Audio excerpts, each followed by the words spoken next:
Good evening and welcome to Providence College's Homecoming at Home event, Activism in the Arts, a roundtable discussion featuring current and former Friars who are leaders in the arts. My name is Jeannie Dale, and I'm speaking to you from Providence College Galleries, Reilly Gallery, located in the Smith Center for the Arts on Providence College's campus. I'm in the class of 2021 at Providence College, where I double major in art, history, and studio art, and where I also work as a student assistant at the PC Galleries and Art Department's Visual Resource Center. Before we begin our event, I would like to acknowledge the many folks who have made this program possible. We extend big thank yous to our event's co-sponsors, which include Providence College's Department of Art and Art History, Black Studies Program, Women's and Gender Studies Program, Latin American and Latina Studies Program, and Providence College Galleries, with additional support provided by Eric Peterson, class of 1986, and Teresa Cairns Peterson, class of 1989. Additional thanks to our expert event administrators, Sarah Ferretto, Lauren Felix, and Tara Baxter of Institutional Advancement and College Events. I would also like to acknowledge that we here at PC Galleries sit on occupied Indigenous lands that are the traditional homelands of the Narragansett and Wampanoag peoples. We honor with gratitude the land itself and its past and present Indigenous stewards. Finally, I introduce you to the moderator of this evening's Activism in the Arts Roundtable, PC Galleries Director and Chief Curator, Jamilee Lacy. Thank you, Jeannie. And good evening to the Friar family out there in Zoom land. From my seat here in PC Gallery's Hunt Kavanaugh Gallery, where behind me you can see the gorgeous work of PC Studio Art faculty members, I welcome and thank you all for joining us for Activism in the Arts. Before I introduce our smart and fabulous panelists and discussion topics, I'd like to acknowledge a few additional folks and set the scene for you, since we're not able to be together in person and on our beautiful campus for this talk. First and foremost, I thank current Providence College students who inspired tonight's event and topic of conversation. I'm grateful to students like Jeannie Dale, among others, who have worked diligently alongside faculty and staff in the galleries, in the Art and Art History Department, and beyond to make PC a vibrant and creative place with a home for cutting-edge contemporary art and culture. I'm especially appreciative of student activists who work publicly and behind the scenes to make our college a more equitable and inclusive campus community. I extend collective appreciation to current and former students who have sat on the board of Multicultural Student Affairs, run the Black at PC Instagram, led the way in stopping homophobia, eliminating prejudice, and restoring dignity, organizing with the Coalition Against Racism group, and more. This event is inspired by and dedicated to you, the tireless and truly creative student activists, some of who are now alumni activists, and even artist activists. Thank you for all you do to manifest PC's mission to reflect the rich diversity of the human family and to follow St. Dominic's example by extending a loving embrace to all. And now to our main event. I introduce you to our esteemed panelists for tonight's Activism in the Arts conversation. Following these brief introductions, I'll ask the panelists a series of questions co-authored by PC students and myself. After 45 minutes of discussion, I'll turn the questions portion of this evening over to you, our dear audience. At that time, please put your questions into the chat or Q&A box, and I'll relay them to our panelists. First, we have Stephanie Fortunato, who has been the mayor-appointed director of Providence's Department of Art, Culture, and Tourism since 2016. She leads the department at the intersection of cultural planning and urban development, collaborating with local communities to create arts-based policies and partnerships that strengthen neighborhoods and transform public spaces.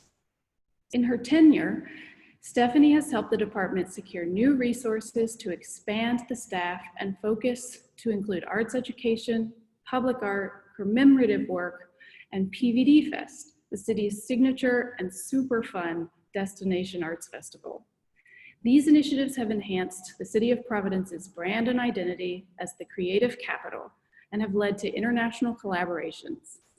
Since Stephanie began working for ACT in other roles in 2008, she has managed the city's first cultural planning process, led the cultural planning team on a major transit corridor study, assisted in the development of a regional creative economy conference and network, and supported Providence's 375th anniversary celebration.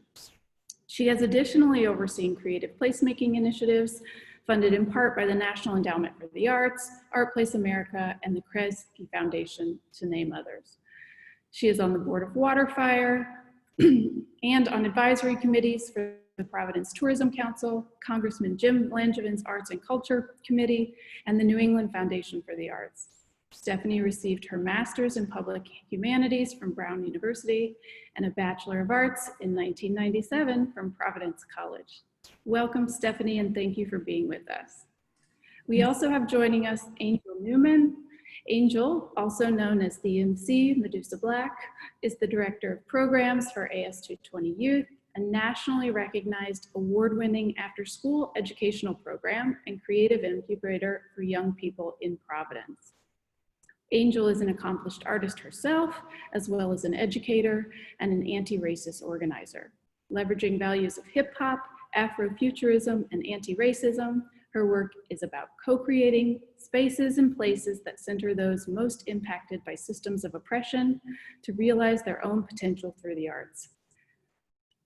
Anjel is a Providence College graduate student in PC's Masters of Urban Education program, Masters of Education program in Urban Teaching, a College Unbound graduate with a Bachelor of Arts in Organizational Leadership and Change, and a volunteer for a variety of programs in the City of Providence, as well as an African-American ambassador for the city, a position she uses to create bridges between institutions and the city community so that power can be shared and our collective futures can be shaped in unison. Welcome, Anjel. Dr. Maura Reilly is also with us. Dr. Reilly is a curator and author based in New York City. She is the author of the internationally acclaimed book, Curatorial Activism, Towards an Ethics of Curating, which was named a top 10 best art book in 2018 by the New York Times, and is also a textbook in Providence College's Museum Studies courses. As founding curator of the Elizabeth A. Sackler Center for Feminist Art at the Brooklyn Museum, she developed and launched the first exhibition and public programming space in the United States devoted entirely to feminist art. While there, she organized several landmark exhibitions, including the permanent installation of Judy Chicago's The Dinner Party, which I must tell you has been written about by nearly 24 students at Providence College in the art history program and beyond. She has also organized blockbuster exhibitions like Global Feminisms, co-curated with the legendary critic and theorist Linda Nochlin, Gada Amer, Love Has No End, and many, many others. She has also served as executive director of the National Academy of Design, as well as chair and professor of art theory at Queensland College of Art. She is now associate professor of art history and museum studies at Arizona State University. Dr. Reilly holds a PhD in art history from the Institute of Fine Arts at New York University and a Bachelor of Arts from Providence College. Welcome, Dr. Reilly. Last but certainly not least, we welcome Sakio Rose. Sokeo was born in a Cambodian refugee camp in Thailand and arrived in the United States at the age of 3. As a sophomore in high school, he began performing with the Carriage House Performers, a Providence-based hip-hop group. In 1998, Sokeo joined Everett as a creator and performer and has taught numerous master classes at universities throughout his touring experience with the company. He has been in 5 touring pieces, including a solo project titled From Refugee Camp to Project, The Cambodian Lullaby, which tells of his experiences of being born in the refugee camp and coming to the United States to live in an impoverished neighborhood. He is also the founder and director of the dance-based company Cased Closed since 2004. Cased Closed has performed at venues across New England. And in 2016, Sokeo was awarded Rhode Island Monthly's Best Documentary Theater for his solo show, and as a result, presented his work at TEDx Talks Providence in 2016 and 2017. He has additionally worked with youth to help them cope and understand their trauma in collaboration with the Cognitive Behavioral Intervention for Trauma in Schools. He also worked for 5 years with incarcerated youth in Massachusetts in collaboration with the Department of Youth Services. Sokeo is a recent graduate of PC's Masters of Education program in Urban Teaching and is now the interim program manager at the Center at Moore Hall at Providence College, as well as a beloved adjunct professor here on campus. To all of our panelists, welcome and thank you so much for being with us. My first question for the panelists: what does effective activism in the arts look like to you?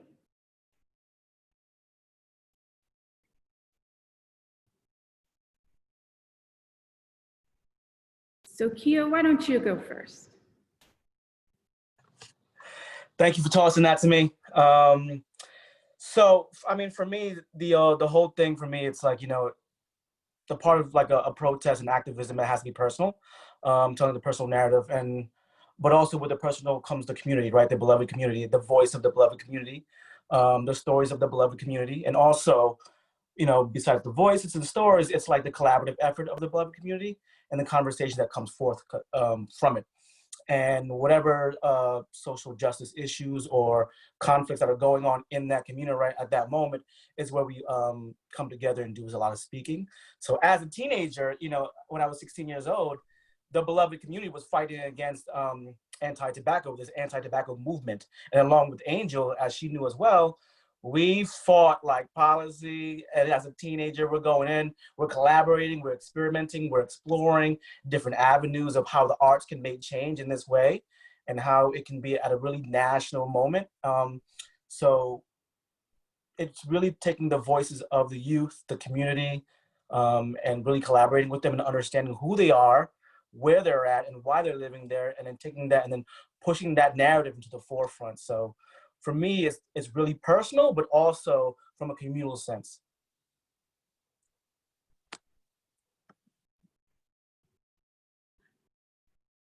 I guess I'll jump in because that really does resonate with, I think, how I'm feeling about this question. Yeah, I think the first word that comes to mind is collective, you know, like effective, like activism in the arts. I can't think about it without thinking about the word collective. And even if that's like a solo artist doing like a public art piece, I think like the idea, like most art, is to engage an audience, engage people so that there's conversations, and from those conversations, there's ripples of change that happen. But I think for me, the most effective art activism I think I've seen happen in youth arts programs, in spaces where it's not just about one artist or just about a piece, but it is about a process that is really leveraging the knowledge and the wisdom of the collective voices and experiences, like Sokeo said, of a people. And then also making possible the kind of frameworks to have collective visioning and dreaming together. And so, yeah, I think it's about lots of people being able to collage together and make a bigger project. That's what I think effective arts activism is. I think just to follow up on that, for me, when I think about the collective, it's also about the invitation that the artist makes. So for me, effective activist artists are able to open it up. They have sort of a universal aesthetic, or there's something about it that is an invitation for many people, that they can see themselves taking action. And in that way, it's not just a person who may lean a certain way or have a predisposed, affiliation or think in a certain way. It's a way to sort of expand a perspective. And working in government, and this may be my unique perspective, I also think the great arts activism often leads to policy change. And so when you can see that, that trajectory play out, that's, I think, really impressive. I think that's a good point too, that, we're seeing as administrators in the arts, we're constantly shifting contexts. We're having to view activism from the role of the artist, but also from the role of the organizer, the institution, how does that play into it? So I think that's a great segue into a directed question for Maura. I'm wondering if you can tell us what is curatorial activism and how specifically do you practice it? For example, in your book, Curatorial Activism Towards an Ethics of Curating, you write that the text itself is a celebration of curatorial activist projects that have demonstrated that new approaches to curating are possible. But it is also a manifesto for change in the art world at large. It demands that we resist masculinism and sexism, confront white privilege and Western centrism, and challenge heterocentrism and lesbo-homophobia. I'm wondering, can you, as part of this definition, talk about some of the demands that you make in the book and a few of the ways in which you and others, quote unquote, practice what you preach? Thank you. That's a huge question. Before answering, I just want to thank you, Jamilee, for inviting me here. And I want to give a shout out to Professor Deborah Johnson. I would not be here today were it not for her and her friendship. So way to go, DJ. So let me answer the question. So curatorial activism, it's a term that I use to designate the practice of organizing art exhibitions with the principal aim of ensuring that large constituencies of artists are no longer ghettoized or excluded from the master narratives of art. So, it's a practice that commits itself to activism and to giving voice to those who have been historically silenced or omitted. And as we know from the art historical canon, who's omitted are women, artists of color, non-Euro-Americans, and queer artists. Things are changing, but we still have a way to go. But I always like to state with curatorial activism, it's not affirmative action curating. It's intelligent curating, it's ethical curating, and it's what we need to be doing. And it basically, activists, sort of curatorial activist exhibitions are meant to be like curatorial correctives to the exclusion of these other artists from the master narratives. So I think, you ask about demands that I make of arts professionals. I think it's really simple. Stop discriminating against women and BIPOC artists. Stop privileging white male creativity and Euro-American centrism to the exclusion of all other artists. Just stop it. That's what I'm asking. And I've practiced what I preach my whole life. I've dedicated my curatorial practice and all of my scholarship to marginalized communities. So those who have been discriminated against, on the basis of sex, gender, race, ethnicity, or sexuality. So all of my work really is about social justice and is, sort of intentionally activist. So, yeah. I think a great way to sort of build on what you're talking about is to ask a couple questions of, first, Stephanie, as someone whose work is to make space for creatives in the city of Providence. But then let's take it to the educators, Sokeo and Anjel, after you get a chance to speak, Stephanie. And that question is, since in your work you're required to make space for artist activists and organizers, which include young curators or newly professional creative people, folks who likely have a different understanding or vision for the world, how do you promote and care for them, especially if they're from a historically underrepresented or marginalized community? I'm really curious how you support these artist, activist, curatorial activists work in the city of Providence. Yeah, so Providence's Department of Art, Culture, and Tourism, you know, our mission really is to integrate artists into community life. And so that means that we are working with artists in a variety of settings. And often those are cross-sector partnerships. And so we're inviting artists to step into rooms in which the people at the table may not have a real understanding of an artist's practice and what that means. And when it's an artist activist, you know, that can be contentious, right? And so it is really important that we not only support the artist as they enter that room, but also support the partners on the other side to be able, so there's a level of respect.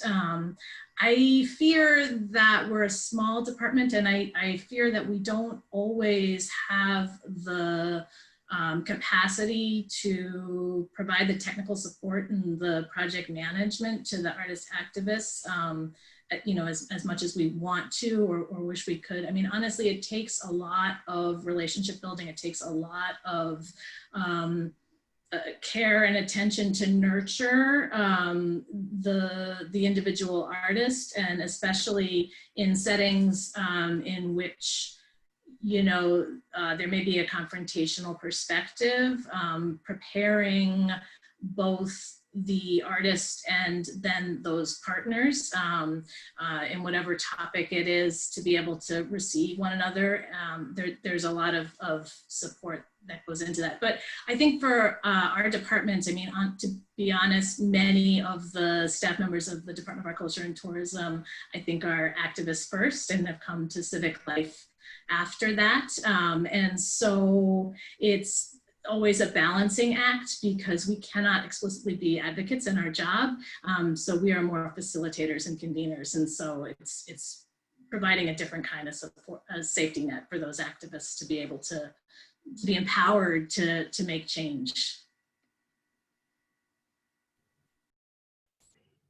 Sokeo, maybe you're the best person to follow up, perhaps even from your role as the manager of the center at Moore Hall.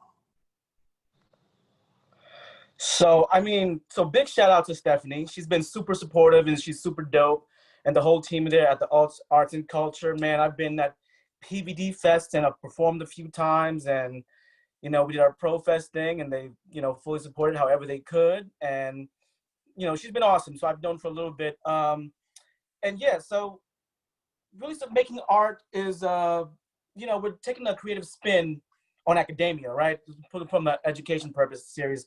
I'm doing a class right now called the Trauma-Informed Education. It sounds academic-like, and, you know, it's trauma, so it's intense, but really creating a spin on it where there's workshops, there's performances, there's implementation, there's collaboration, there's experimentation with articles and the you know, the books of Zaretta Hammond and also Bessel van der Kolk with the Body Keeps the Score, and really taking that and how do we implement that in education through a creative spin. And it's not to say, hey, I have the answer for it, but here are some suggestions, right, that you can potentially use and adapt in your class. With Moore Hall, you take that kind of spin, and I want to make sure that it's, you know, even though I'm offering some initiatives or programs, and, you know, Anjel is the GA there at Moore Hall, so she's been super amazing. So the thing is, we also want to make sure that the students get to do what they want to do, whether it's a social justice event or initiative or program, or however I can provide a platform for them to really voice what they want to say. You know, we had Believer of Words come up and they were super dope last year. They had a thing, OLAS, and really what we're doing next with OLAS is trying to make sure that they're doing the Dia de los Muertos thing, and everything's virtual right now. It's really tough to do a Dia de los Muertos virtual, you know, kind of event. So there's an ofrenda where we're offering the space for like offerings and stuff like that for the Day of the Dead. So however we can provide that from that kind of standpoint is what I want to make sure that we do. But also the programs and the initiative that they come up with, along with our sponsorship and our collaborative work and that conversation and that effort, I want to make sure that they are saying what they want to say, or they're allowed to say what they want to say and get it the best way they can. And, you know, I always go back to that narrative, right? That personal narrative of the youth, of the individual, but also from a collective point. Because a lot of folks who are marginalized and from communities that are deemed as at risk and troubled youth and this and this and this, their narrative has already been created by society for them. So this is their way to come up to Center more home. Like, yo, so I want to do this, this, and this. How do you think about his hip hop event, or so on and so forth? And, you know, Anjel came up with some of my help. She came up with the Health and Wellness Initiative and a community dance series and yoga and a paint night. These are all ways of healing, right? So in order to move forward with these things, we want to make sure that these are also what the students want.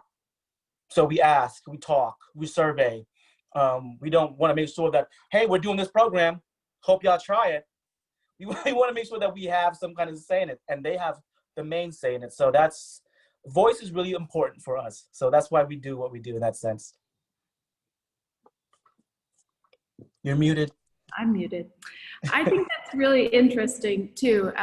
Anjel, you and I were speaking earlier about some of the work that you're doing to make sure that the activism of the folks that you're collaborating with is inspired by their own life, inspired by their own interests. And I do think that sometimes young people's first try at activism is to accomplish the goals of someone else as opposed to their own wants and needs. So I'm curious if you could tell us a little bit about some of the things that the young people you're working with are demanding and doing to sort of reach those goals of the demands.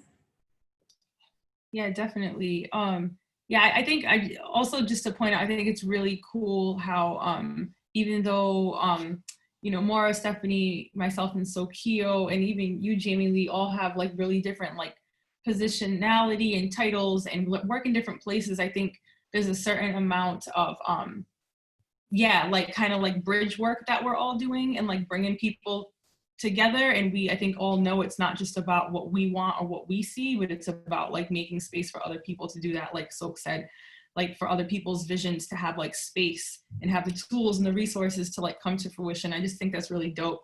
And really that's what my work is at AS220. That's what AS220's work is. For those of you who don't know, AS220 is an arts organization. We're 35 years old. And we're an unjuried, uncensored art space, which is, we have like many different values and a really large mission statement that's hard to remember. But for me, I think there's a couple key points, and one of the keys of that mission is that it's unjuried, uncensored, and it's also an educational space, right? And I think those two things pair really well and help to kind of like flesh out and give texture to the programs that we have. In terms of like the unjuried, uncensored mission, anyone can perform in our spaces, and we can't tell them what to say. You know, it's like, it's our job to steward the space, to provide the resources and to like connect people, but like what they put on the walls, what they perform on the stage is not for us to decide whether it's good or bad or art or not. It is what it is. And it's our job to like make sure that artists have the support to make it happen. And that really like comes to full fruition mostly in our gallery space and our live art spaces. But I also think it's really about the way we approach like equity in people, right? Like we don't censor who walks in and out of our doors, right? And so especially when it comes to the young people who are working with the AS220 youth, it's really about trying to make an environment where young people who have been historically pushed out of schools and historically pushed into prisons can come to our space and shape it to what they want to see. And bring their whole selves, and not just in a funny, fluffy, vanilla way, but like really, like if you're a teen parent and you have kids, like bring your kids, like legit. Like if you're watching your baby sibling for the day, because like mom's is at work, like bring your niece, your nephew with you. You know, if you had a bad day at school and got kicked out and have nowhere to go, like come to our space so we can like help you figure that stuff out. No, we're not gonna call the cops or like report you to your parents. Like we're gonna encourage you to like figure that stuff out and we'll help you with that. And so I think our unjuried, uncensored mission is like, for me, like the key driver to like our programs and who we, how we work with people. And I think it does relate really well to Future Worlds, our educational learning production that takes about 50 to 60 people to create every year. It's a hip hop and Afrofuturist learning production that uses a design thinking process over, you know, a school year to create, where young people are at the helm of like deciding like what the themes are going to be. And the themes are mostly been rooted in things like police brutality or immigration. Last year it was about addiction. And the young people are driving the content, the themes for these stories, the writing for the stories, the multimedia art creation, and connecting it to, you know, even some of our work with the Department of Health around addiction. I'm sorry, my kids are really loud in the background. But yeah, so the Future Worlds project, I think, is like really in real time, where we're trying to give young people the tools and the platform and the voice to bring their experiences to the forefront and to a public audience in a high quality setting. The demands, I think maybe I'll speak about that a little bit later. That has more to do with staff, but I want to open it up for other folks to contribute. If no one wants to follow up, I'll move to the next question. Okay.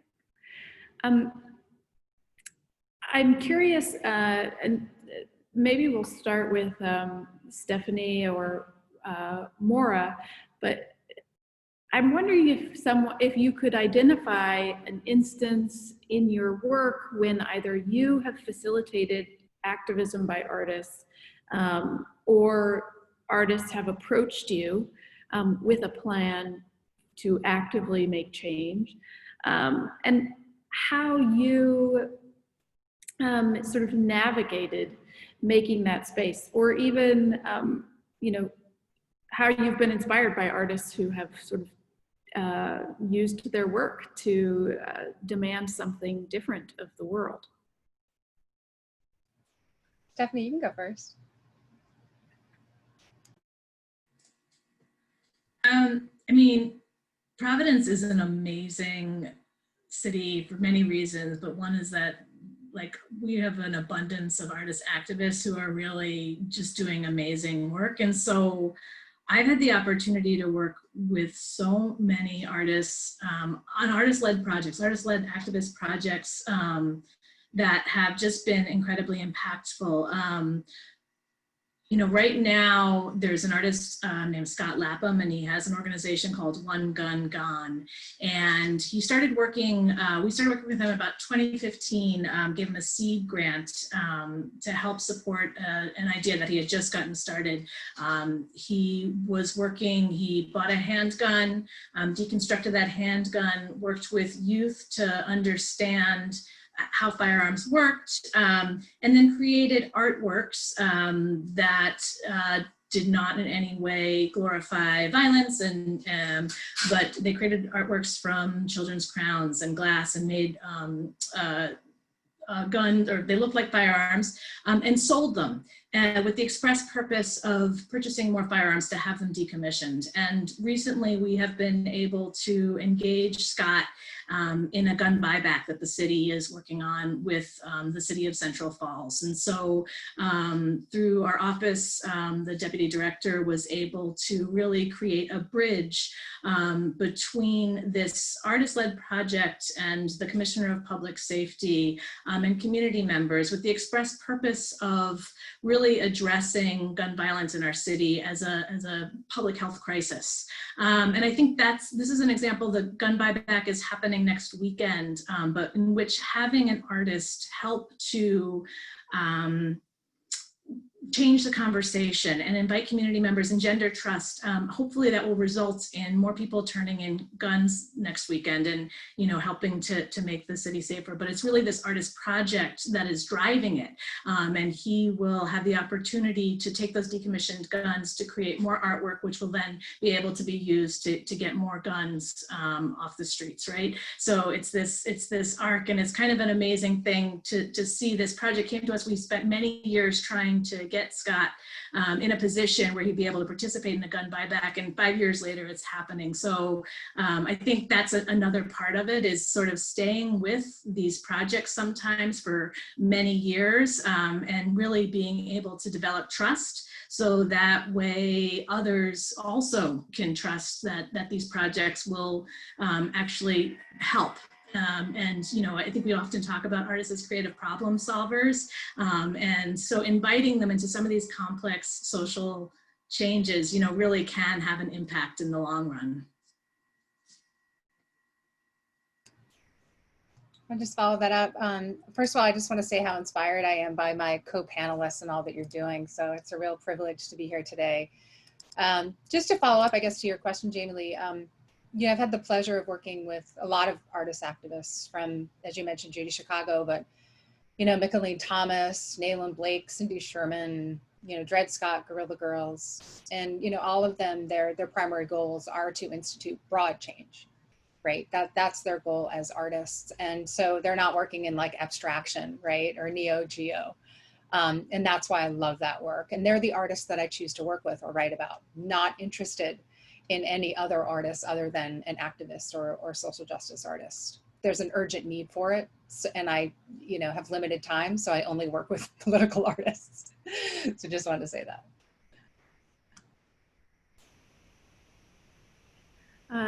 Anjel or Sokeo, do you want to add anything before we go to the next question? Okay. Well, my next question is for you two. We've, in our museum studies class and with the student workers in the galleries and a few that overlap actually with the center at Moore Hall, we discussed that primary objectives of most museums and cultural organizations, at least stated in their missions, are to educate audiences and empower communities to get what they need from their cultural institutions.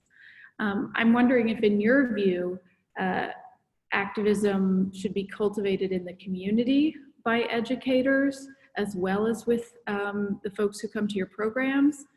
And if so, do you have any ideas for how we do that?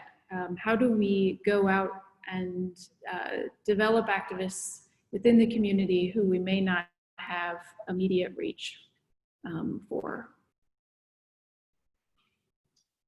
I can, I guess, speak to some of my experience working within museums and trying to cultivate activism, or even just downright cultivate interest from the local community. So I was very lucky to have Arnold Lehman as the director of the Brooklyn Museum while I worked there for many years. And he is just, I think, a genius when it comes to museum directors and reaching out to communities. So I learned a lot from him. But I think, you know, his practice is, or was, I should say, to make the museum itself a community center so that it ceased to function as an elitist institution. So he was the first museum director to institute, you know, I think it was like Target First Saturdays, and now every museum in the world has it. And the idea is that it was Target sponsored, all free admission, and they would have like hip hop concerts and cooking contests and, you know, poetry readings, and all free. And it was the most incredible sort of community engagement that I've ever experienced, even until today. So, and it still functions that way, I think, that space. So that's kind of incredible. And, you know, I was inspired by that as well, by, as far as cultivating communities. I've worked with a few artists who have gone into inner city schools and worked with troubled teenagers to create public murals in their neighborhoods. So worked on one in Bed-Stuyvesant, for those of you who don't know York. And then one right near the Brooklyn Museum. So working specifically with the community, with an outcome, with an actual artistic outcome, I think is another kind of interesting way to kind of just, you know, get the community to engage. So just some thoughts. And for maybe from the educator perspective, Anjel and Sokeo, what are you seeing that the community wants and needs, and how are you, or maybe how are you not, able to give them what they need? Well, I think maybe even just to, if I may just backpedal just a tad bit in thinking about like, you know, like what is our role to like kind of foster like activism and community organizing through the arts as like educators or creatives. I think it's really about like, I think that it is our job to help anyone we're working with learn how to organize. And I think there's no better way to do that than helping people learn how to like tap into their creative practice. I think that like the project that I mentioned before, Future Worlds, using the design thinking process is actually teaching young people how to organize. And I'm a firm believer that if you know how to organize an event, if you can put on a show, if you can, you know, make something out of nothing, you know, flip a piece of plywood into a beautiful art piece, then you can organize, you know, because it's really the same steps, but they can happen on micro and macro kind of scales, and you can stretch them depending on the project and in the organizing project that you're trying to work on. So I do think like our role and what young people specifically, and not even just young people, but adults, I think people within arts organizations and in schools, the workers, have every right to learn how to organize and have every right to organize. And, you know, I'm thinking about at AS220, we organized, and AS220 is a phenomenal organization. I wouldn't be with it if it wasn't. And still, there's work that we need to do from a racial justice perspective. And so the BIPOC folks, we got together and we organized collectively to create 12 demands that are gonna hold not only our organization, but ourselves, because we are part of the organization, to become the best version of ourselves that we can possibly be. And so some of those demands that we rolled out at an in-person staff meeting in June, socially distanced, of course, but in poetic fashion, were like, you know, healthcare for all, making sure that we are paid adequately, making sure that our board and our leadership actually reflects the communities that we are serving, making sure that we're championing the issues that we write grants about, right? And again, I think we're doing a lot of this work, but we have a lot of work to do. And so just to kind of bring it around full circle, I think it is the job of organizations, schools, universities, any place where people are gathering to help give the body of people the resources that they need and the info to organize themselves. And I appreciate AS220. That's why I'm still there, because we have the liberty and the encouragement to organize ourselves and have our voices be heard. And there's not a leadership power struggle where we're gonna try to be silenced. And I really do appreciate that about our organization. Just to add on to what Anjel just said, you know, and I agree with everything that she just spoke about. I mean, really, you know, quick story, right? So when I came here to the United States, when I moved to Rhode Island, I was in a gang neighborhood. And then one end of the street, there was the sex work and prostitution, what it was called back then. And then there was, on the other end of my street, there was a plastic factory. We had lemonade trucks that sold drugs. But for me, that was normalized. I thought every neighborhood in the United States was like this. And mind you, I'm in elementary school. So I was like, oh, everybody got this, right? So this is real. But what I didn't realize until later on is that we had no access to any kind of education that had resources to any kind of programs, initiatives, or organizations that would help the community. I mean, we're walking by every day a plastic factory where I'm breathing in that air, right? And then I'm going around, and then, you know, again, you know, I hung around with gang members all the time. So every single friend of mine was either in a gang or had a brother and sister that was in a gang. But that was normal. You see what I'm saying? And I'm looking at it from this like kind of perspective. And as I got older, when I went to classical high school, now I'm seeing different folks. Now there's white folks. I met a friend that had a pool. I never had a friend that had a pool, right? So that's completely different. Crazy culture shock.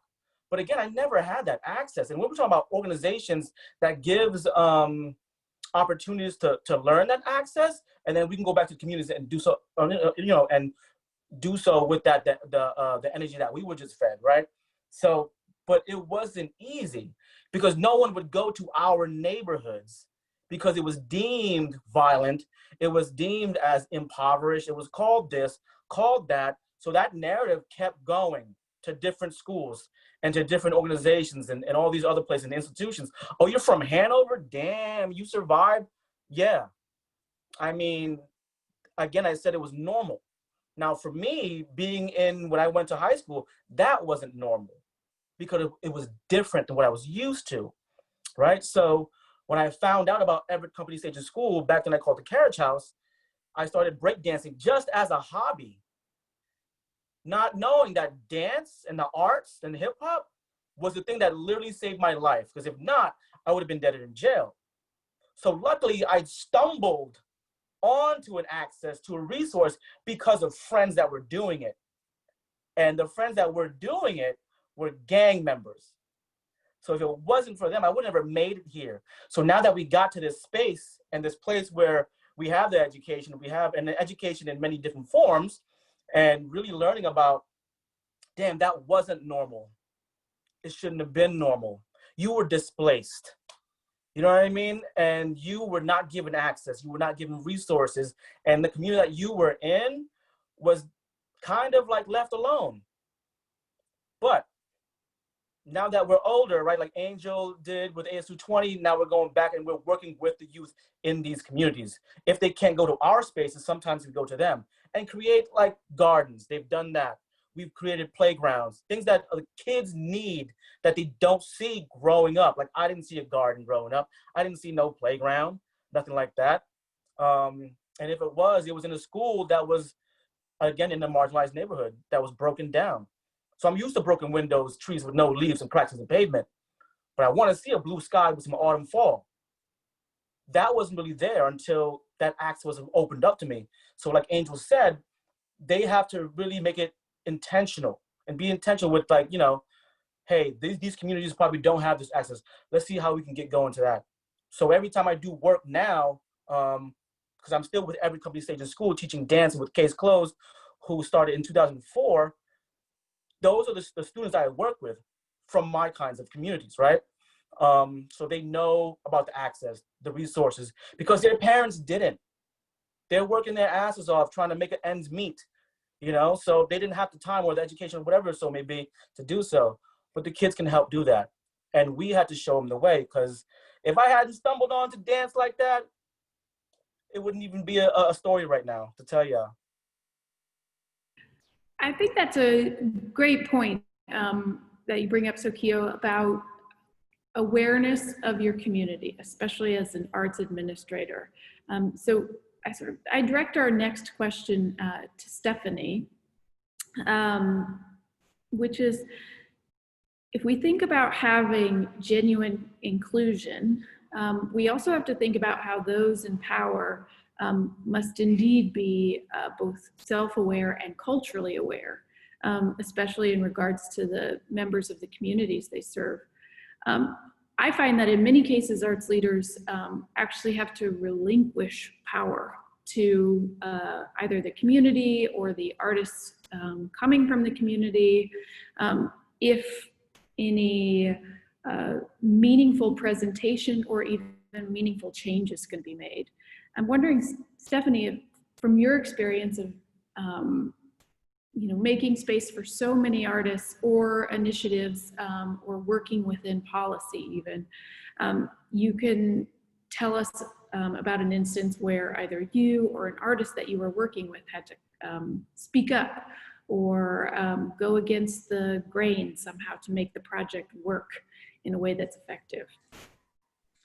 Yeah, so I'll just say personally, I mean, this is something that I'm constantly working on with myself and with community. This is really hard work. And because so much of what we do is about process, I feel like, I don't know, it's always in process too. So the example I want to give is a multi-year creative placemaking initiative that we were working on, that we continue to work on in different forms in the south side of Providence. And we received a number of big grants all at once. So we had a lot of ability to make serious investments in the South Providence neighborhood, which is where Broad Street and Elmwood meet, called Trinity Square. And so we, with that, were able to hire, actually now our cultural affairs manager started out as a cultural organizer in residence at the Southside Cultural Center, which is a burgeoning cultural center in this area. Anyway, and so we were working with multiple community members on multiple initiatives all at once with very tight timelines. And in earnest, we're trying to empower each of these community members to make change in this neighborhood, which is many complex challenges are present in this neighborhood. And this all came to the head when we had invited RISD architecture students to present a project for a cemetery. And community members called us out at this moment. And basically, anyway, I'm sorry, I know we're running out of time, but basically had a very hard community meeting in which all of these stakeholders who had been empowered, all of the ideas came up against each other. And the only way to solve the problem was actually for the city to step back and to really empower the artists and residents who lived in this neighborhood to take the lead on figuring out what needed to happen. And so I guess began a long lesson in really strengthening and amplifying the work of artists and cultural bearers who live in neighborhoods and following the lead there, because as Anjel and Sokeo know, like those are usually the folks that we know in neighborhoods, and that's how we can actually make connections that go beyond just the artist community in neighborhoods to really engage, you know, other residents, businesses, workers in the areas. And that's really where the change lies, I think, is really empowering those neighborhood leaders. Thanks, Stephanie. I think that we have just maybe 5 or 6 minutes left to talk, and I want to direct our last question to Maura, specifically because this curatorial activism book tackles so many of these issues, and for young scholars who we're training here at PC, whether in undergraduate programs or in the Masters of Education program like Sokeo and Anjel have experienced, we talk a lot about how to speak clearly about discrimination and bias, and how those things can actually lead to professional malpractice in a sense. So Maura, I'm wondering if you can tell us a little bit about how discrimination in the visual arts world, the museum world, and in exhibition making, you even lay out data and you show us evidence of what you call curatorial malpractice, and even colluding members of the press, like art critics. And what do you think needs to happen to cultural organizers who continue to, I think in the book you say, propagate discriminatory practices through their work, whether that's intentional or not? Yeah, I mean, it's, we have a lot of work. I think that the most important thing that we need to do as arts professionals is fight against cognitive dissonance. I can't tell you how many times people have said to me, oh, but women are doing so great in the art world right now. Or there's so many like famous Black artists, you know, like what's the problem? And that's not the right question, because the answer is that the discrimination is grim. I mean, it is really bad. And I think the more you look at statistics, the more clear it becomes. I had shared some actual slides with Jamilee. I don't know if you could go to like the second one that's about MoMA, but I think it's really important for us to, you know, to educate right? So people will say to me again, you know, women and BIPOC artists are doing great, and I show them statistics, right? And here's a great example. So here's MoMA. Everybody knows, one of the greatest museums in the world, right? And this is a graph showing the like the male to female ratio in the galleries, the permanent exhibition galleries. So if you look closely, it's like 2004, 4% of the artists on display were by women, and even less of those were by non-white artists. And then you can see in 2016, 21% of the works were by women and 14% were by BIPOC artists. I mean, that's egregious, right? And in 2020, when I reviewed MoMA for Art News, they had a recently reopened museum, and 23% of the artists were women and 18% were BIPOC artists. That's just, it's just unacceptable, right? It's 2020. And so I always like to show that to people so they can really get a handle on really how bad it is and how far we have to go. But it's not only MoMA that is you know, sort of you know, propagating discriminatory practices. It's most museums, you know. So like if you go to the next slide, that's the Pompidou Center in Paris, and their permanent exhibition display. 10% of the works on view are by women. That's today, in, you know, 2019, 2020, and even less by BIPOC artists. And then the next gallery, it's even worse. You can see the National Gallery of London. It's 1% women. That's 24 works out of 2,300 are dedicated to women. So I just always like to hammer that home, because statistics don't lie. They don't lie, right? They're real numbers. And I think it's important to always emphasize that, you know, to constantly disseminate statistics and to really fight against this, again, as I call it, cognitive dissonance, right? Where you're like, no, that's not happening, because you don't want to believe it. We're seeing that all the time right now as systemic racism, right? It's like, oh, it's not that bad. Well, it's because you don't want to reconcile with it. And so those are the things that I try to do, is to really, you know, try to encourage people to understand the statistics and the numbers. And I think the next slide is even more, I think, shocking. This is an artist collective based in New York, and this is their analysis of the New York City gallery system based on race. And they discovered that, you know, BIPOC artists, you know, are represented only 21% of the time in New York City galleries, and that a couple of the galleries are 100% white.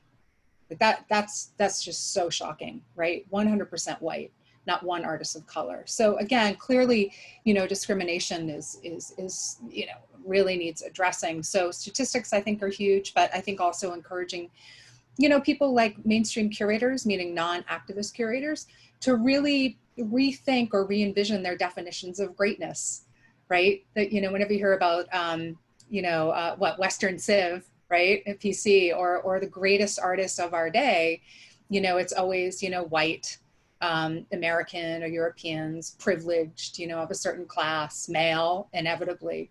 And so I think definitions of greatness need to be rethought. I think that that's a really, really important thing. But I think the most important thing that I think needs addressing is that we need to unlearn racism. We have to unlearn it. We have to unlearn sexism. And I think that's the challenge. How do we do that? And I think the younger generation, I have hope in the generation of even my you know, fellow panelists here, that we're going to move in the right direction. We are making little baby steps, but I think they're going to take it to a whole new level. So I'm looking forward to seeing that.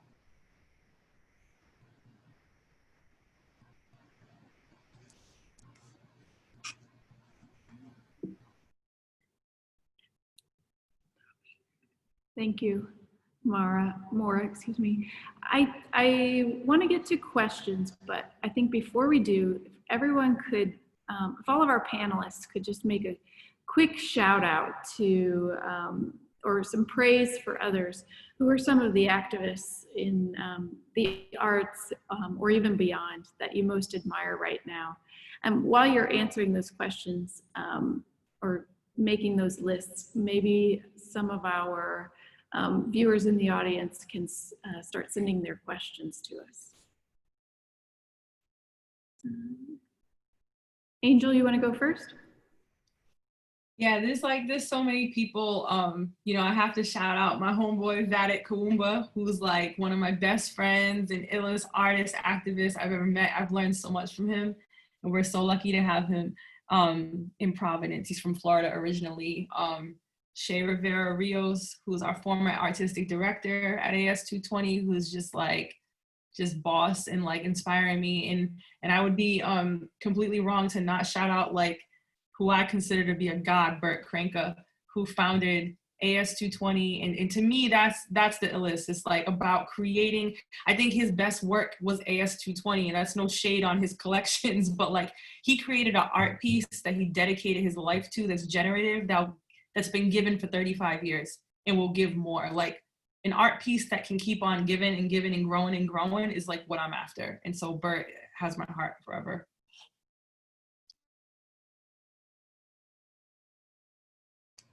I can jump in there. I mean, for me, you know, the activists and curatorial activists I guess I most admire, I'd put the Guerrilla Girls up there from 1984 to the present. They've been hammering home, you know, racism and sexism in the art world. God love them. I mean, amazing work. There's a really great group called BP or Not BP, and another one called Liberate Tate. They're amazing if you haven't heard of them. They're both protesting at the British Museum. And the way in which they're, you know, the need to cut financial ties with British Petroleum, right? The British Museum takes tons of money from that, you know, kind of egregious sponsorship.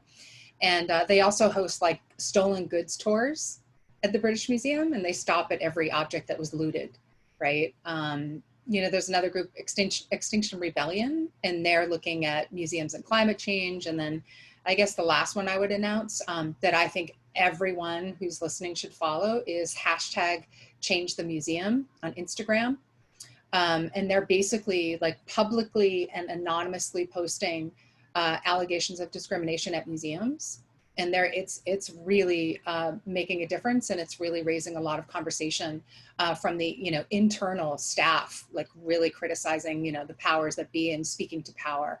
And that's an amazing, I guess I'd call it activist group. Yeah, just some that come to mind.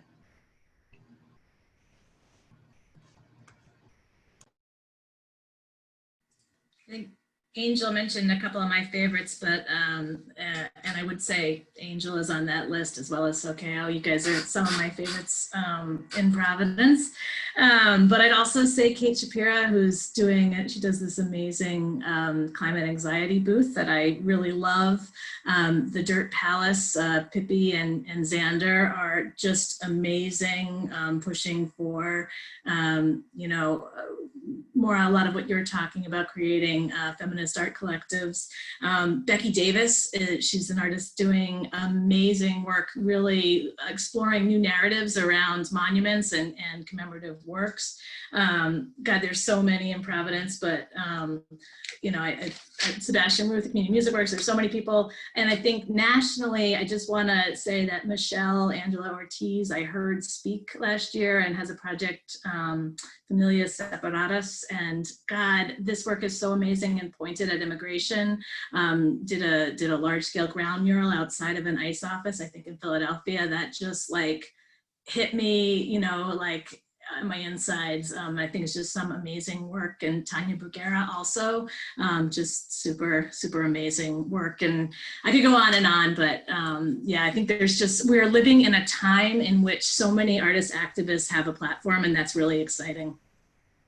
I just want to add that Tanya Bruguera is an absolute genius. And I also want to do a shout out to Simone Lee, who was just chosen to represent America at the Venice Biennale as the first Black artists. So thank you to the people on the Venice Biennale committee. It's about time, but she's genius too. So just wanted to say that. Just to follow up, I don't have specific names because there's so many amazing folks, but just to piggyback, I think all of the arts organizations right now that are doing this creative work in the community, and especially with the youth, and not empowering them, but really having the youth realize their full potential and go out there and create change themselves. You know, and especially to big shout out to every company stage of school because, you know, I'm biased a little bit because I was there since I was 16 years old and then became co-director and then director of dance and now teaching, you know, dance for a while. But because of that access and that resource, someone like myself, a youth who didn't fully understand their potential, didn't know they can get this far in life or make it this far in life, was able to go nationally and overseas, you know? So big ups to the youth. They are doing the thing right now and they're pushing and pushing. Great answers, everybody. It's cheating, but I'm going to answer this one too. I want to just give a lot of credit to a number of our faculty members who are both publicly and behind the scenes making activist leaders, making change themselves. And Maura mentioned earlier, that's Professor Emerita, Dr. Deborah Johnson, but also Drs. Sophia Edwards, Abigail Brooks, Eric Longo, Eric Hirsch, and then in the art department, so many, everyone's an activist. But I also wanted to speak to someone who I admire, and at a number of our sister Catholic colleges or friend Catholic colleges, we see art museums working really, really hard to emphasize social justice and how you can make change in your immediate community. So I wanted to shout out to the DePaul University Art Museum and the St. John's Yea Gallery, and Owen Duffy and Julie Rodriguez, who have done amazing work, especially with artists of color, Latino, Latinx artists, focusing on language as a tool for activism. So I wanted to point those things out. We have some amazing questions in the Q&A. The first one comes from Chrissy Casavant. Hi, Chrissy, a former PC Galleries student worker and alum of the Art and Art History Department. Chrissy asks for all or any of the panelists. Well, first she says that art activism can seem intimidating for young people and creatives who may not have much experience with it. Do you have any recommendations for how to get started or how to connect with your community and create change? And I think this ties into another question we have from a staff member, Angela Crenshaw, who asks, what sort of specific advice would you give to folks wanting to get involved in arts activism? I guess I would say, especially for young creatives or people who are new to like making art or a creative practice, I'd say start small. Think about like the little ways that you can protest, and I'll share one with you that I've shared with Sokeo. Providence College is super quiet, you know, like, well, during the day anyways, like the campus is like really quiet.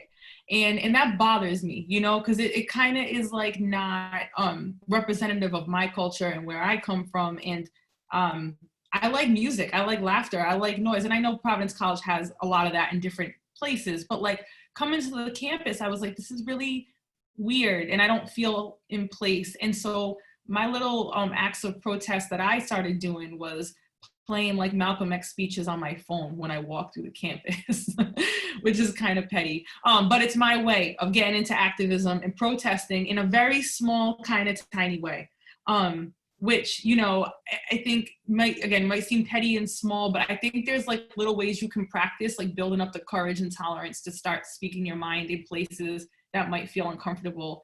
That might be doing some doodles, that might be wearing a t-shirt that like you think's provocative, but you're gonna do it anyways, you know? And I think kind of building a tolerance just to like put yourself on Front Street is the first step, and then trying to incorporate it into your art is like kind of next, you know? But start just saying how you feel in very tiny, maybe petty ways, and I think you'll build a muscle for it. And I think, yeah, absolutely right. I think also too, it's like, and I told Angel this and a few other artists, like, I think there's so many different ways to be an activist and to be a creative arts activist, and so many different ways to protest. And one of the biggest protests you'll ever have in life is the protest of self and creating your own narrative as to who you are, right? So it also starts with like, say my name right. You know, my pronouns, if you're doing pronouns, say my pronouns right, especially if it's an ethnic name. Like, you know, a lot of people couldn't say Sokeo for a long time, or Ross, because it's one S. But, you know, in my thing, my protest is in my name. Sokeo came from the struggle from the refugee camp that I was born in, right? It's called Sakio. My name is Ross in Cambodian. It means to survive, to be alive, and to live. So it's tatted on my back. And the thing is, it's like, so every time someone says it or speaks to me, I try to make sure, if I don't forget, that here's how it's pronounced. That's a protest in itself. And that's being an activist for self. And as far as being a part of like an arts activism kind of thing, you know, little things like Anjel mentioned, and also writing and really telling how you feel, that's a protest. Because we grow up with the stigma of like, you shouldn't talk about your feelings, right? Especially for men and men of color. Don't talk about your feelings, man up, and this and that, and so on and so forth. So we want to break these chains a little bit. And then I know it's definitely intimidating, but for me, I was completely shy when I was a teenager. I wouldn't speak, but if you asked me to dance, I was all over the dance floor, right? So that was my protest too. And that was my way of being an advocate for my activism in my arts, right? So starting small and then building up, and then going to other arts organizations and meeting people, collaborations, conversations, experiment, explore. All of those things can really work towards what you want to do. Yeah, I would add to that and say, I think the most important thing to do is to always speak truth to power. I think that's the most important thing. So like, for instance, I used to work at the Museum of Modern Art in the education department while I was getting my PhD. And I was allowed to create courses like of my own title, like, oh, Pollock and, you know, abstract expressionism or whatever. And I came up with a tour that was just called Women Artists in the Collection. And at the time there were only 6 works on view. So the tour was only like 5 minutes and it was supposed to be an hour. So my boss took me aside and said like that, well, that's just, you know, that's not really cool. You know, you have to, and I'm like, well, it's the museum's problem. Like I'm giving a tour and there's only 6 artists. So just kind of like speaking truth to power, right? Like assessing your situation that you're in and being like, wait, that's not cool. Like, you know, like I used to write for Art in America, the magazine, and I told the woman that hired me that I would only write on women artists. So only send me to shows by women. Right. And she said, no one's ever asked me that. I said, well, great. Well, just skip over me, you know, but just send me out to only women. So it's like, if you're in a position, right, like just notice where you are, notice who has the power, and notice a way, hopefully a way in which you can either fight against that or work with it. You know, and it's all in little ways. Like I love what my fellow panelists said. It's baby steps, you know. It's also like saying, if you work in a museum, you know, saying something to your boss, like, I'd love to work on a diversity, equity, inclusion task force. If there is one, if there isn't one, can we make one?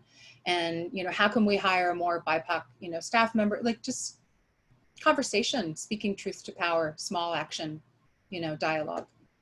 That's what I would suggest.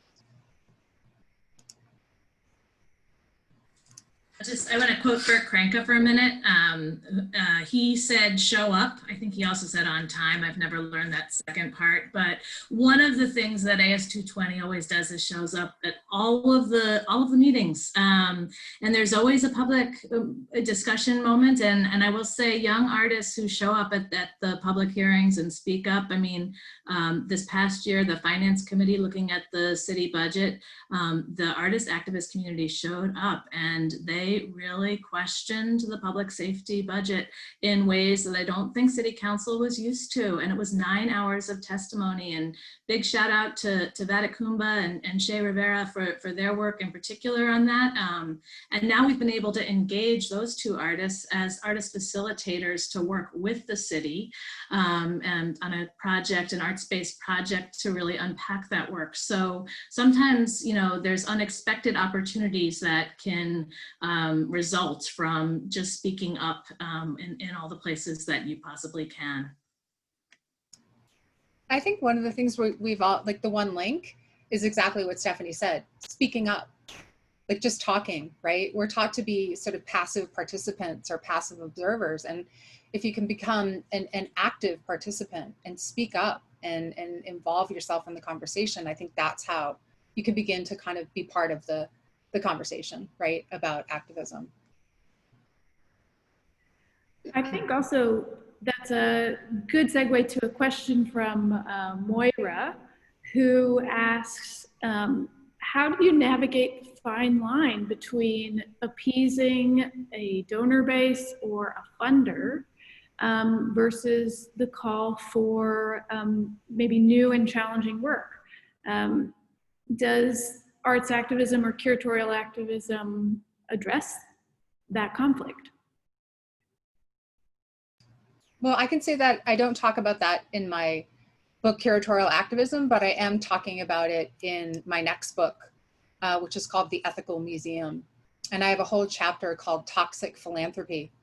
And that looks precisely at that question, right? Like, what are museums meant to do when someone with unethical business practices wants to be on the board and is offering them $10 million for a capital campaign, right? Like, what is a museum director and fellow board members meant to do, right? What are they meant to do when, as in the case of the Whitney Museum of American Art, there's a guy named Warren Kanders who was on the board, and there was a huge protest like a year and a half ago because he was the owner of Safariland, which is the company that creates the tear gas that's being used on the southern border against people who, you know, are trying to come into this country, right, from Mexico. So, you know, tear gassing, you know, children and women. And there are huge protests. He ultimately ended up leaving again because of what we just said, speaking up, right, talking back. And he was forced to leave. So there are really big problems. One of the other ones, I think, is the Sackler family. If you travel the world, you'll see that pretty much their name is emblazoned across dozens of museums, from the Louvre to the Met to, I think, even the Guggenheim. And they're the family that's associated with Purdue Pharma, who is the sole producer of OxyContin. And you know that it's killed, you know, hundreds and hundreds of thousands of people. So what is a museum director meant to do, right? When they come to you and they say, we want to give you money again, 20 million to build a wing. I mean, these are real ethical questions, and I don't necessarily have the answers today, but I could talk about it ad nauseum, but I'll shut up.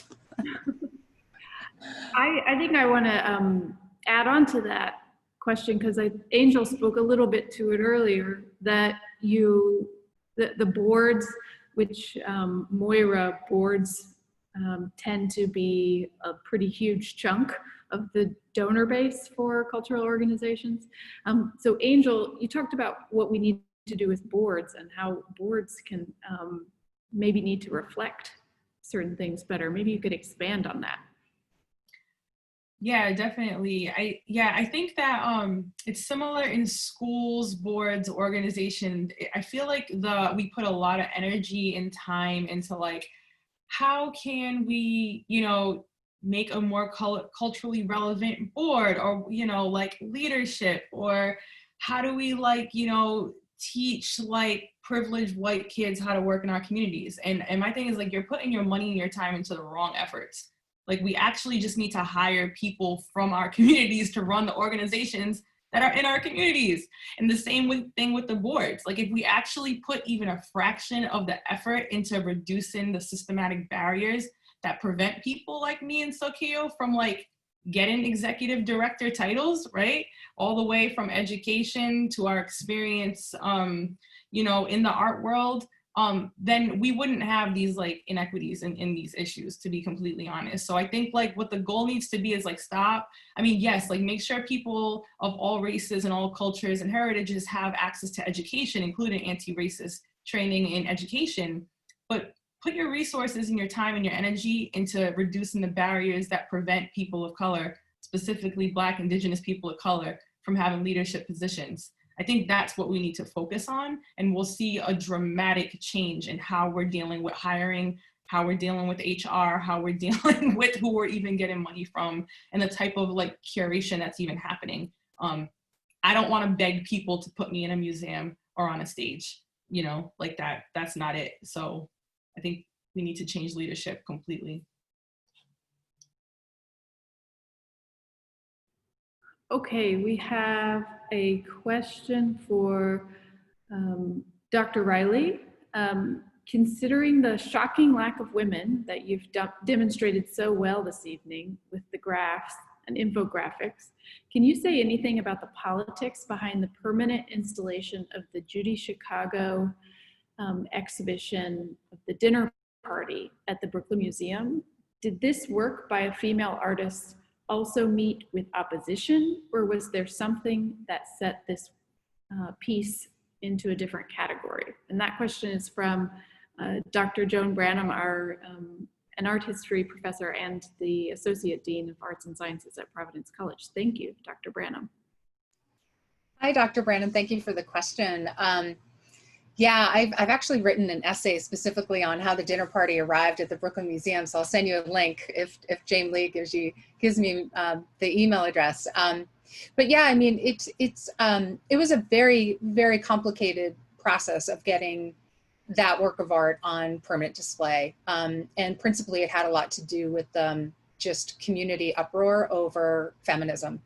I mean, shockingly, people were really challenging the concept of the F word feminism within the museum and outside the museum, meaning the local community like the teachers. And they were concerned, of course, by the quote unquote vagina plates, you know, which are integral to Judy Chicago's installation. So there was a lot of pushback and a lot of really inner fighting within the museum that I had to navigate. Fortunately, we got through it, but you know, it was, you know, I mean, just major opposition. And I guess I should say that, you know, I think that a lot of my colleagues there thought that, you know, by creating a new wing dedicated to feminist art, that the museum itself at large would be considered a feminist museum.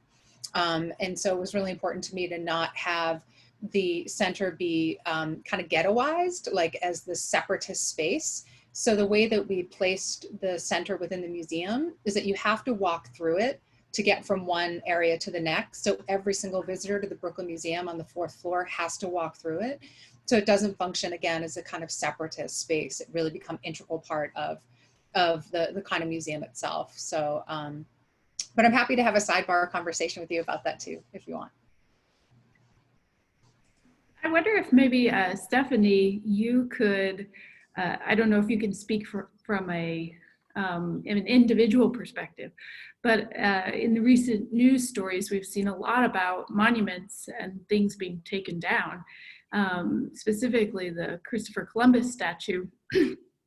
And are you hearing opposition from that? How involved in that are you? Could you just tell us a little bit more?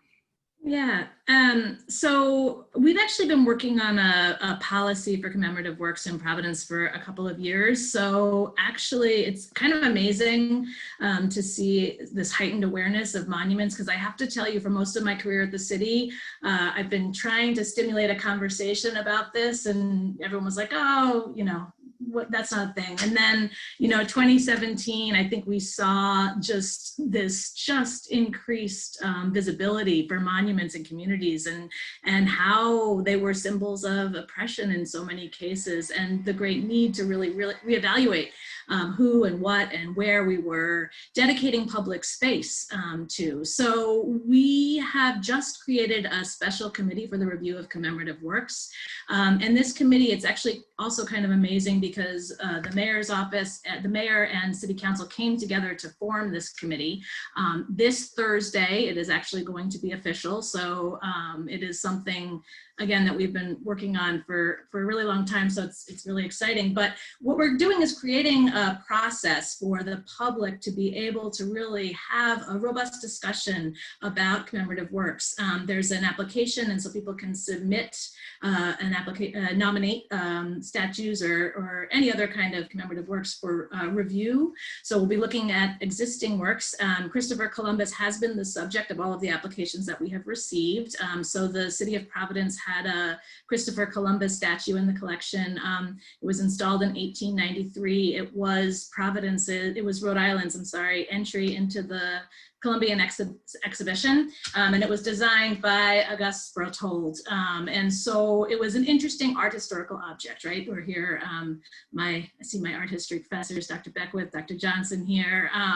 And I will say for far too long, we were invested in this object as an art historical object, when really there were so many community members who wanted to see this statue come down. And so it was removed from public view in June and put in storage, and we'll have that public hearing at the later this fall, and it will be an opportunity really for a group of experts, including artist activists. We have Becky Davis on our special committee, actually, to really have an intelligent conversation about that, and for people to express their views. We have heard views on all sides of it. I've heard some really horrible views, and I will say I am a proud Italian American, and I am not proud of many of the Italian Americans who are speaking on behalf of this statue and this human in this moment. That's me speaking personally, not necessarily the Director of Art, Culture, and Tourism, to say that, you know, I think that this is a conversation that we need to have. Panelists who were talking about this a little bit earlier. We're also going to talk about new commemorative works, and really, again, think about what is the social and cultural merit of ideas, because too often these objects are given public space because someone in a position of power and privilege was able to get someone to say yes. And there's been a really ad hoc response to that. And there has been very little reasoned discussion around that. So I'm a little nervous, I'm not gonna lie, about what these public hearings are going to look like, just given some of the conversation that I've heard over the past couple of years, not only from just constituents, but from city council members. There's been some really interesting dialogue about all of this, what they mean.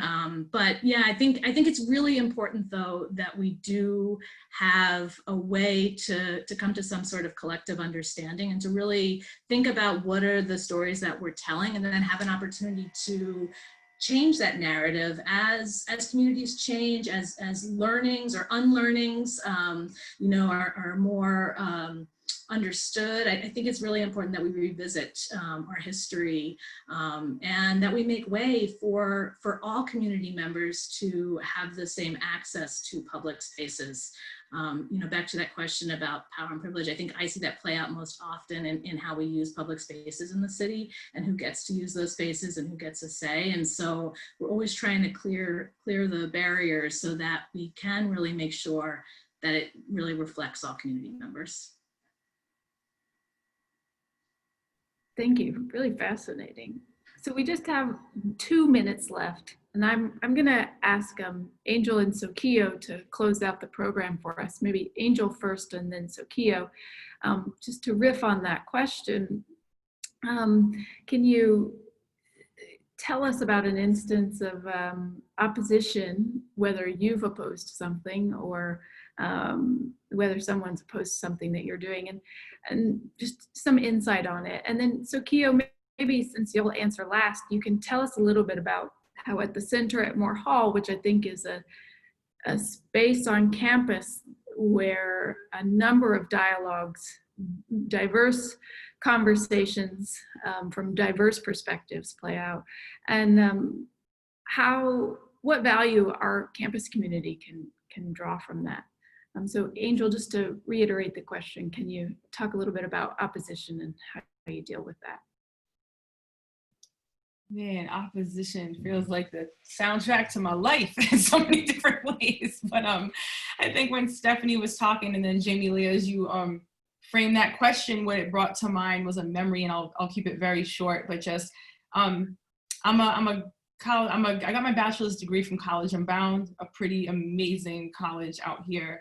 And my first project was to organize the Rhode Island Hip Hop Union, along with other folks who had been doing some of that work, but really trying to bring together like B-boys, B-girls, B-people, MCs, DJs, graph artists, and have a conversation have regular conversations about what we wanted to see in the community as it pertained to social justice, hip hop, and they were amazing conversations. One thing that came out of that was an event we ran called Decipher, and we were gonna have it at this, I won't name the organization, but an organization that actually I don't think even exists, or a space that doesn't really exist anymore. We had gotten the go-ahead to have the event. When we got there, we were being told by the owner we could not have it, that we did not have the proper information, and that the police department didn't, like, they need to know if there's gonna be a hip hop event. So it created like all these conversations around like who gets to use space. We're a bunch of brown and black hip hop artists. If we were a rock show or, a folk show, would we be, subject to have our show reviewed by the Providence Police Department? The show went on, but they had to have security if we were really talked to like we were thugs, hoodlums, heathens. And so what did we do? We took them to court, not literal court, but like community court. We called a community conversation. Hip hoppers got together and had the owners of the venue have to have a real conversation with the community about like their role in not advocating for us, their role in trying to shut us out. And it actually ended in a public apology to the hip hop community, which I thought was pretty awesome. And actually felt really healing at the end of it. So I think like holding, like Maura said, speaking truth to power, holding people accountable, but from a place of love and not cancel culture, because I really don't subscribe to that, I think is key. And I think that opposition actually gave way for a stronger community in a conversation that hopefully will teach a lot of lessons for everyone involved. Thank you.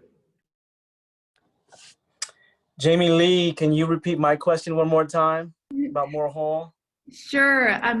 I was saying that for anyone who doesn't know, the Center at Moore Hall on Providence College's campus is doing incredibly important work around understanding issues of diversity, equity, and inclusion. And some of the most difficult conversations, but also some of the most joyful conversations on campus take place at the Center at Moore Hall. Yeah. So I'm wondering if you could tell us a little bit about your vision for Moore Hall, the things that you think our campus should really value and take notice of at Moore Hall. To close out our program, we'll end on campus. Yeah, honestly, it goes back to what Maura was talking about, Anjel, Stephanie, and everyone mentioned about, the collective collaboration, the conversation, and really, and also next steps after the conversation and thing, and also experimentation, exploring these opportunities and how we make different pathways with art and the creative arts. And to mention that we also want to value that space as a safe space and a safe place, but it doesn't mean that you're not going to have, uncomfortable conversations. In order to create change, we have to have these uncomfortable conversations, but knowing the fact that we're trying to understand everyone's different perspectives. Whether that's from a student standpoint, faculty, or staff, we want to make sure that that's inclusive in Moore Hall and that we have that opportunity for voice to be heard. And that platform is there for everyone to just make sure that they get their, their opinions out and so on and so forth. And we have a did wall that we write with, of course, with Nick and Longo and Quincy Beverly, and also with GAs, like, Anjel and the fellows, where students can come and just write their answers down depending on what the question is, you know what I mean? So, and we want to make sure that we value the students, but the space itself is more so like, it's for the people, from my sense, you know what I mean? And that 18%, give or take or so, of BIPOC and LGBTQ+, we want to make sure that they're heard as well as everybody else. And the meaning of, for me, when I first, quickly before we end, I wanted to be able to feel like I also belong here on this prestigious campus. I kept hearing about it, never wanted to come to it. One, it was intimidating, and two, of the negative narratives. And two, for folks that are not from here, that it feels like home and you feel welcomed. Or if it doesn't feel like home, how can we make that happen? I mean, we obviously can't, make it as home as what you are in your actual space, but if there is a place that you can go there and do yoga, or you can go there and pray, or you can go there and speak your mind, if you can go there and say, hey, so you got any snacks? Is there any coffee, any tea? Yo, so can I talk to you about this? Yes, you can. You know, so I want to make sure that that welcoming phase is there all the time, and that Maura Hall is there to welcome you no matter what. And make sure that you, if you don't feel like a home, let me talk to me. You know what I mean? And then we want to make sure that this space, you belong here too. So yeah, I guess that. Thank you. I think that's a great spot to end. I also want to thank our great questions in the Q&A section. If we somehow missed your question or we didn't get to it, shoot me an email or my staff an email. It's pcgalleries@providence.edu. We'll be happy to connect you with our panelists, who I give the biggest thanks to. You're all so smart. I'm so honored and proud that you're connected to this wonderful college and committed to this notion of beloved community, which I think PC is working on moving closer to every single day. So thank you, Anjel, Maura, Stephanie, Sokeo, for joining me for, I think, what has been an amazing program. And to the audience, good night, and visit Providence College Galleries and campus when it's safe to do so. Be well.